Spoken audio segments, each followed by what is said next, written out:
Assalamualaikum warahmatullahi wabarakatuh. Hai sahabat-sahabat semuanya, masih bersama saya Hiva Sirviana. Kali ini kita akan membahas tentang materi. Apa saja yang kita bahas pada video ini? Di antaranya yaitu apa definisi dari materi, kemudian bagaimana wujudnya, bagaimana sifat dan perubahannya, kemudian klasifikasi materinya apa saja, dan apa partikel dari materi. Pembahasan kita yang pertama yaitu tentang definisi dari materi. Kita tahu di alam semesta ini terdiri dari materi dan energi.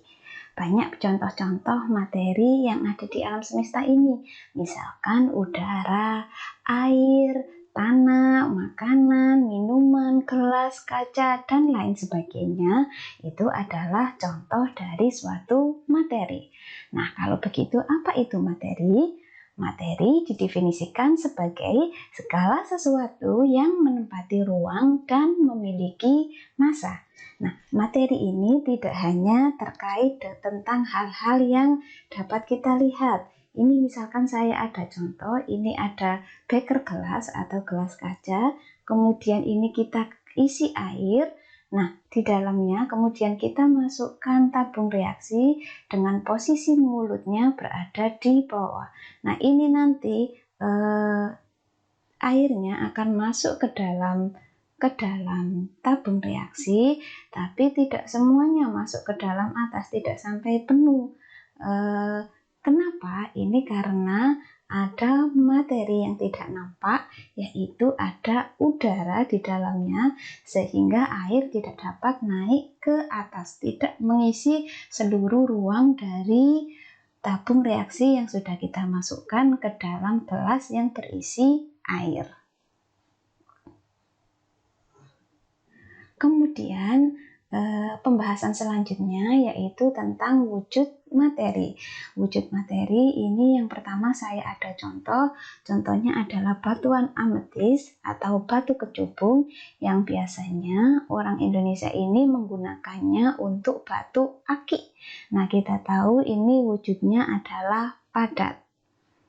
Contoh yang selanjutnya di wujud materi ini adalah air. Air ini kita bisa lihat tentu wujudnya adalah cair. Kemudian selanjutnya ada contoh balon yang ketika kita tiup di dalamnya ada isinya yaitu gas. Nah, bagaimana ketika kita pada zat padat batuan ini ketika kita meletakkan di tangan ataupun memindahkannya ke dalam gelas, bagaimana bentuknya, bagaimana volumenya? Ternyata ketika kita memindahkannya, partikel padat ini tetap memiliki bentuk dan volume yang tetap. Jadi karakteristik dari zat padat ini adalah volume tetap, kemudian bentuknya juga tetap. Sementara kalau kita lihat di air, ketika kita mengisi air di dalam gelas, kemudian memindahkannya ke dalam botol, ini tentu sifatnya nanti bentuknya berbeda. Artinya bentuknya menyerupai mengikuti wadahnya. Tergantung kita mau meletakkannya di mana wadahnya. Kemudian tetapi ketika walaupun kita masukkan ke dalam gelas, kemudian ke dalam botol, kita coba ukur ke dalam gelas ukur, ini volumenya nanti akan tetap. Sementara kalau di partikel gas ini, contohnya ketika kita memompa udara pada balon ataupun ban sepeda, maka gas ini sama dengan zat cair, bentuknya mengikuti wadahnya.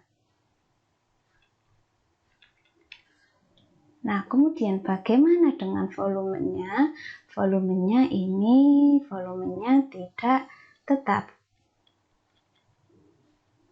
Ini adalah karakteristik dari wujud materi dari padat, cair, dan gas. Jadi kalau padat volumenya tetap, bentuknya tetap. Kalau cair bentuknya mengikuti wadahnya. tapi volumenya tetap. Sementara di gas bentuknya mengikuti wadahnya dan volumenya tidak tetap. Artinya bentuk dan volumenya tidak tetap. Ini adalah karakteristik dari wujud materi. Nah, bagaimana penjelasan dari tingkat partikelnya? Ini ada gambar, yang kiri adalah padat, kemudian yang tengah adalah cair, kemudian yang kanan adalah gas. Coba kita perhatikan, molekul dari zat padat ini sangat berdekatan. Berdekatannya ini erat sekali. Antar partikelnya terikat kuat oleh gaya antar partikel, sehingga tidak memiliki energi yang cukup untuk melepaskan diri dari ikatan, sehingga tidak bergerak bebas. Partikel dari zat padat ini tidak bergerak bebas.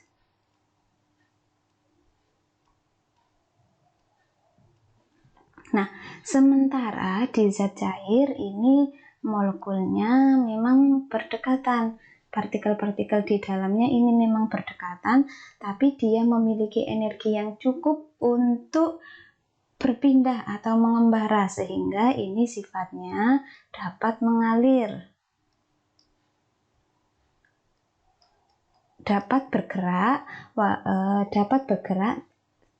tapi mungkin nanti bergeraknya ini tidak akan sebebas seperti ketika partikel gas. Kita lihat di partikel gas ini, partikelnya memiliki energi yang cukup untuk memisahkan diri dari partikel yang lainnya, sehingga ini bisa bergerak dengan bebas. Jadi ini karakteristik partikel dari zat padat, cair, dan gas. Pembahasan kita selanjutnya yaitu tentang sifat dari materi. Sifat materi ada sifat fisika dan ada sifat kimia. Sifat fisika antara lain wujud zat, warna, bau, titik leleh, titik didih, densitas. Kemudian ada juga kelarutan, kekeruhan, kekerasan, dan kekentalan. Kemudian sementara itu di sifat kimia ada mudah terbakar, ada mudah busuk, kemudian dan juga korosif. Nah, ini adalah sifat-sifat dari materi yang kemudian nanti akan mendasari tentang perubahan dari materi. Perubahan dari materi ini saya contohkan ada dua, yaitu tentang perubahan es menjadi cairan, kemudian contoh yang lainnya adalah dekomposisi air menjadi hidrogen dan oksigen. Nah, kita lihat yang gambar di sebelah kiri, ini adalah es. Es ini wujudnya padat. Kemudian ini ketika es mencair, ini wujudnya menjadi cair. Maka kita bisa katakan es ini adalah mencair, mengalami perubahan wujud dari padat menjadi cair. Kemudian kita lihat zat yang ada di dalamnya. Ini ada H2O. Kemudian ketika menjadi cairan, kita lihat bahwa zatnya adalah sama, masih sama H2O. Nah, ini adalah contoh dari perubahan fisika. Pada perubahan fisika ini tidak terbentuk zat baru.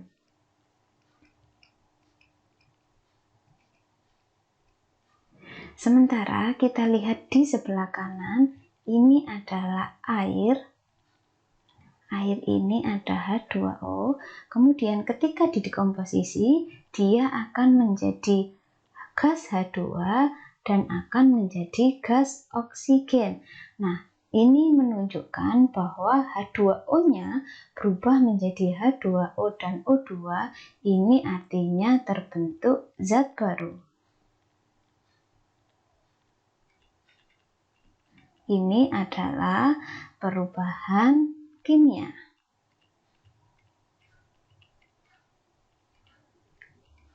Nah, kita lihat di perubahan fisika, di perubahan fisika ini,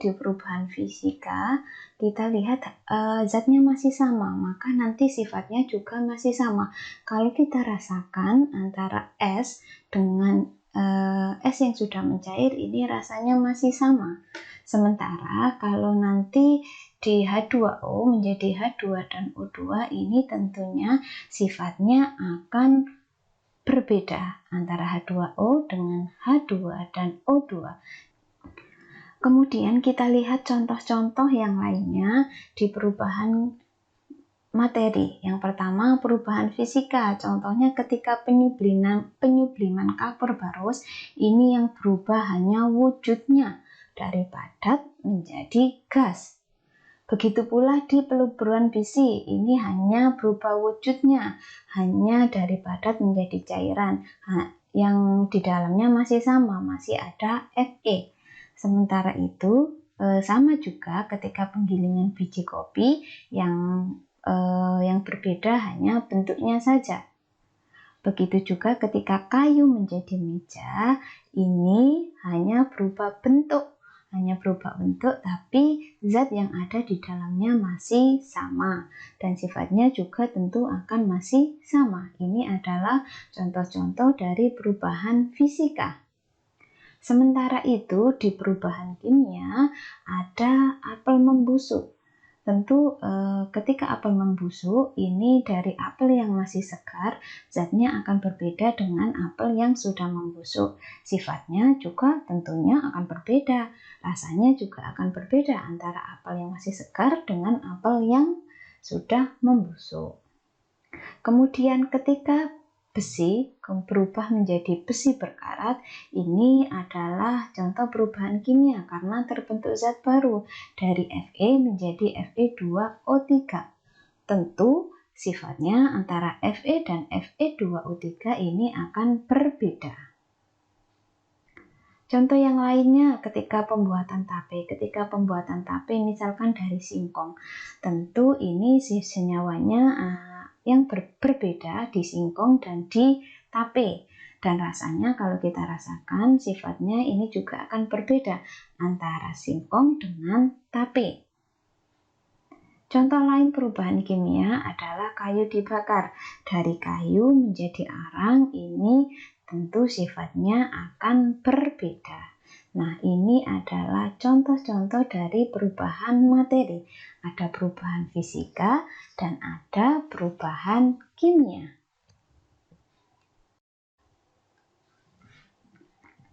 Pembahasan kita selanjutnya yaitu tentang klasifikasi dari materi. Kita lihat gambar berikut. Gambar berikut ini ada contoh tembaga, kemudian ada air. Nah, ini gambar di sebelah kiri, ini nanti coba kita bandingkan gambar di sebelah kanan.